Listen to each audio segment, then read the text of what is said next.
میں اب دعوت دوں گا بلا تاخیر.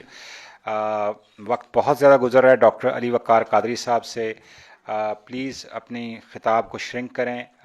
ود آل ڈیو رسپیکٹ، آپ ڈائریکٹر منہاج ایجوکیشن سوسائٹی ہیں. ڈاکٹر علی وقار صاحب.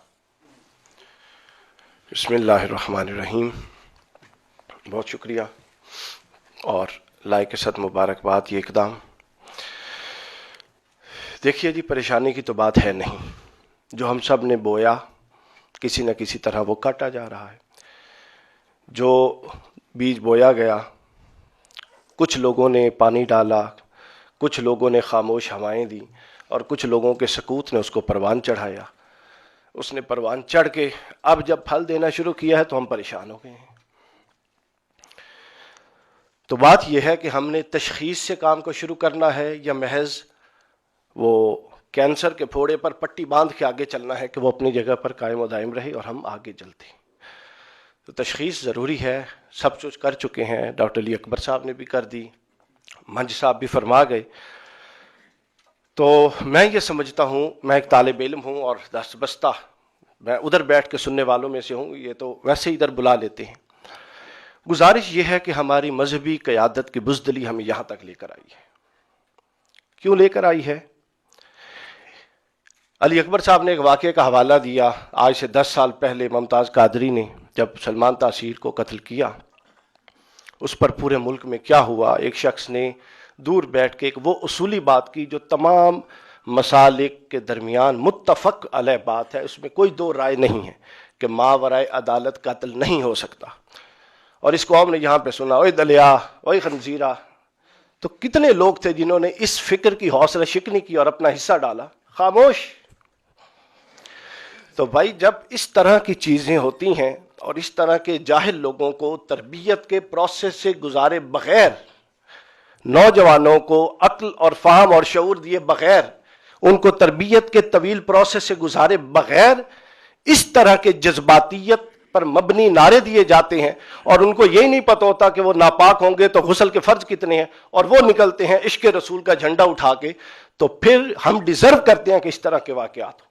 جب ہم حوصلہ شکنی نہیں کریں گے اس طرح کی فکر کی، کیوں؟ ہم ڈرتے ہیں چونکہ ہم مذہبی لوگ ہیں. تو اب ہمیں جرات مندی کا مظاہرہ کرنا ہے کہ اب جو بیج بویا گیا تھا 10 سال پہلے، اس نے پھل دے دیا.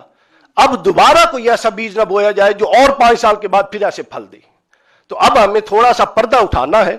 کوئی بات نہیں، زندگی موت بھی اللہ کے ہاتھ میں ہے، عزت اور ذلت بھی اللہ کے ہاتھ میں.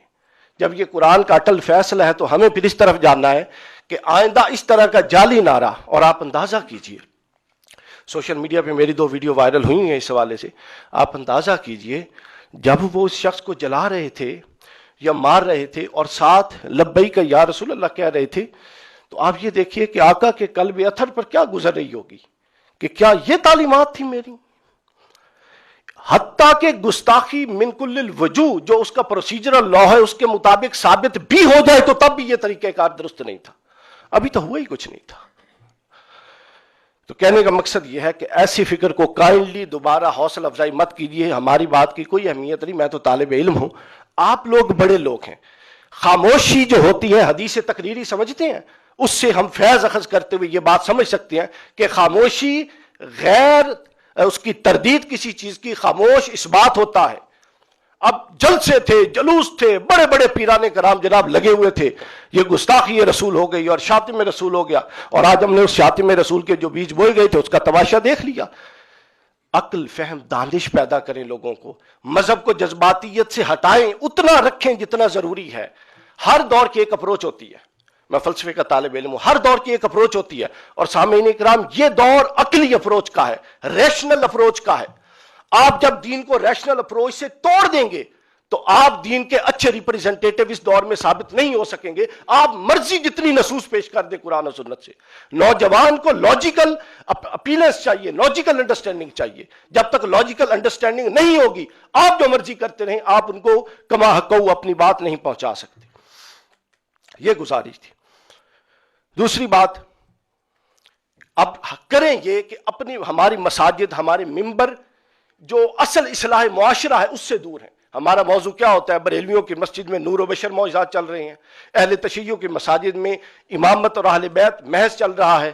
شیعوں اپنا دیوبندیوں کی مساجد میں اور موضوعات چل رہے ہیں صحابہ کرام کے، یہ سب درست ہے، لیکن ان تمام سے نکل کے اب اصلاح پر آئیں اور معاشرہ قرآن کے تحت زیر بحث لائیں، جو معاشرے کی خرابیاں ہیں وہ قرآن مجید کے تحت زیر بحث لائیں، تعلیمی ادارے اپنا کردار ادا کریں، علماء سب سے اہم، علی اکبر صاحب فرما علماء اپنا کردار ادا، ہم جتنے اتفاق و اتحاد کا مظاہرہ ان مجالس میں کرتے ہیں، اگر ممبر و مسجد پہ کرنے لگ جائے تو آدھے مسائل یہیں سے حل ہو جائیں۔ اس کے بعد نصاب سازی کے اندر ابھی حکومت نے جو ایک اقدام کیا اس میں بہت ساری مثبت چیزیں موجود ہیں، لیکن اس طرف یہ جو معاملات ہو رہے ہیں کوئی اقدام نہیں۔